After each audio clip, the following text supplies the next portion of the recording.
नाग पंचमी आज पूजा के दौरान जरूर सुने।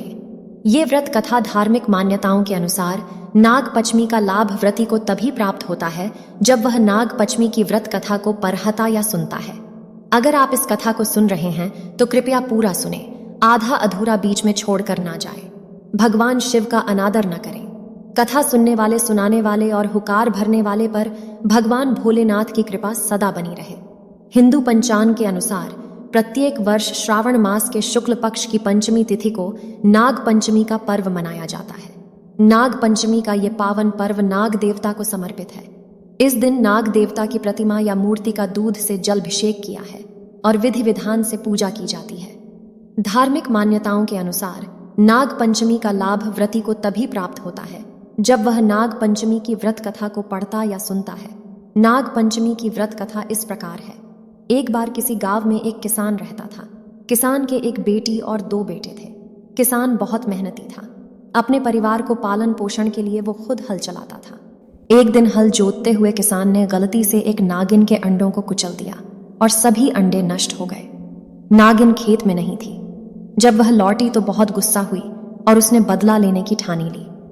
नागिन ने कुछ ही समय बाद किसान के बेटों को डस लिया, जिससे दोनों की मौत हो गई। नागिन किसान की बेटी को भी डसना चाहती थी, लेकिन वो घर पर नहीं थी।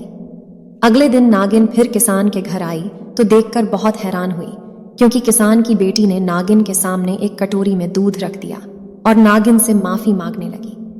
किसान की बेटी के इस रवैये से नागिन बहुत खुश हुई और नागिन ने दोनों भाइयों को जीवित कर दिया। यह घटना श्रावण शुक्ल की पंचमी को हुई थी। यही कारण है कि इस दिन नागों की पूजा की जाती है।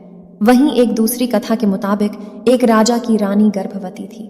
उसने राजा से जंगल से फल लाने की इच्छा व्यक्त की। राजा वन से करैली तोड़ने लगा। तभी वहां नाग देवता आ गए और कहा कि तुमने मेरी आज्ञा की बिना करैली क्यों तोड़ी।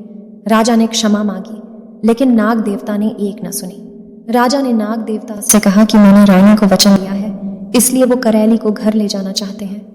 नाग देवता ने कहा, ठीक है, ले जाओ, लेकिन इसके बदले में तुम्हें अपनी पहली संतान मुझे देनी पड़ेगी। राजा को कुछ समझ में नहीं आया कि क्या करे। राजा ने वचन दे दिया और घर आ गया। घर आकर राजा ने रानी को सारी बात बताई। रानी ने एक बेटे और एक बेटी को जन्म दिया। कुछ ही दिनों में नाग राजा के घर संतान लेने पहुंचा। राजा ने कहा कि पहली संतान लड़की हुई थी, लड़की के मुंडन के बाद आना तभी दूंगा। राजा की बात मानकर नाग वहां से चला गया। नाग फिर आया। राजा ने नाग को कहा कि शादी के बाद आना, लेकिन नाग ने सोचा कि शादी के बाद तो पिता का पुत्री पर कोई अधिकार ही नहीं रहता, इसलिए नाग ने लड़की को उठा ले जाने की योजना बनाई। एक दिन नाग राजा की बेटी को उठाकर ले गया और राजा को बता दिया। राजा ने जैसे ही बेटी को ले जाने की बात सुनी तो राजा की उसी समय मौत हो गई। राजा की मौत की खबर सुनकर रानी भी मर गई। अब घर में राजा का लड़का अकेला रह गया। राजा के बेटे को उसके रिश्तेदारों ने लूट लिया और भिखारी बना लिया। राजा का बेटा भीख मांगने लगा। एक दिन भीख मांगते हुए राजा का लड़का नाग के घर पहुंचा तो उसकी बहन ने उसे पहचान लिया और फिर दोनों भाई बहन प्रेम पूर्वक रहने लगे। तभी से यह त्योहार मनाया जाता है। सनातन धर्म में नाग पंचमी का दिन बहुत ही खास और महत्वपूर्ण माना गया है। इस दिन नाग देवता का पूजन करने से व्यक्ति की कुंडली में मौजूद काल सर्प दोष का प्रभाव कम होता है। कई लोग नाग पंचमी के दिन व्रत उपवास करते हैं। हिंदू धर्म में नागों को भी पूजनीय स्थान दिया गया है और नाग पंचमी के दिन नाग देवता का पूरे विधि विधान के साथ पूजन किया जाता है। कहते हैं कि जो भी जातक नाग पंचमी के दिन नाग देवता का पूजन करता है, उसके जीवन में सांपों से जुड़ा कोई डर या भय कभी नहीं सताता। खास तौर पर जिन लोगों की कुंडली में काल सर्प दोष होता है, उन्हें नाग पंचमी के दिन पूजा जरूर करनी चाहिए। इससे काल सर्प दोष का प्रभाव कम होता है और भगवान शिव का भी आशीर्वाद प्राप्त होता है। महाभारत काल में शमीक मुनि के शाप की वजह से तक्षक नाग ने राजा परीक्षित का डस लिया था। पिता की मृत्यु का बदला लेने के लिए परीक्षित के पुत्र जन्मेजय ने सभी सर्पों का नाश करने के लिए सर्पेष्टि यज्ञ का आयोजन किया था। इस यज्ञ के प्रभाव से संसार के समस्त नाग नागित स्वयं ही अग्निकुंड की ओर खींचे चले जा रहे थे। धीरे धीरे सभी सर्प भस्म होने लगे।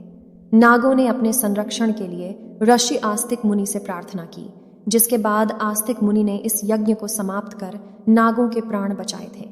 आस्तिक मुनि सर्पों से यह वचन लिया था कि वह उस जगह पर कभी प्रवेश नहीं करेंगे जहां आस्तिक मुनि का नाम लिखा होगा। इसी परंपरा के चलते कई लोग अपने घरों के बाहर आज भी आस्तिक मुनि का नाम लिखते हैं। एक बार देवताओं और राक्षसों ने मिलकर समुद्र मंथन किया और उस मंथन से एक दिव्य श्वेत अश्व प्रकट हुआ। इस देखकर नाग माता कद्रू ने अपनी सौतन विनता से कहा कि यह घोड़ा सफेद रंग का है और इसके बाल काले हैं, लेकिन विनता कद्रू को नहीं पसंद करती थी। उसने कहा, यह घोड़ा न तो श्वेत है और न ही लाल और न ही काला है। दोनों में शर्त लग गई। तब कद्रू ने चाल चलते हुए अपने सभी नागपुत्रों से कहा कि वे अपना आकार छोटे करके घोड़े से लिपट जाएं ताकि यह काला नजर आने लगे। कद्रू के कुछ पुत्रों ने बात मान ली, लेकिन कुछ ने मानने से इनकार कर दिया। तब कद्रू ने अपने इन पुत्रों को पांडवों के वंश में उत्पन्न होने वाले राजा जन्मेजय के यज्ञ में भस्म हो जाने का शाप दे डाला। शर्त हारने के कारण विनिता कद्रू की दासी बन गई। शापित नाग तब ब्रह्मा जी की शरण में पहुंचे। तब उन्होंने कहा कि इस चिंता मत करो, मैं तुम्हें इस शाप से मुक्त होने का रास्ता बताऊंगा। ब्रह्मा जी ने इन्हें बताया कि जब नागवंश में महात्मा जरत्कारु के पुत्र आस्तिक होंगे, वह आप सभी की रक्षा करेंगे। जिस दिन ब्रह्मा जी ने नागों को रक्षा का उपाय बताया था, वह पंचमी तिथि थी। आस्तिक मुनि ने सावन की पंचमी को ही नागों को यज्ञ में जलने से बचाया और इनके ऊपर दूध डालकर जलते हुए शरीर को शीतलता प्रदान की। तब से पंचमी तिथि नागों की प्रिय बन गई। नागों ने आस्तिक मुनि से कहा कि पंचमी को जो भी मेरी पूजा करेगा उसे नागदंश का भय नहीं रहेगा। तब से पंचमी तिथि के दिन नागों की पूजा की जाती है और उन्हें दूध पिलाया जाता है।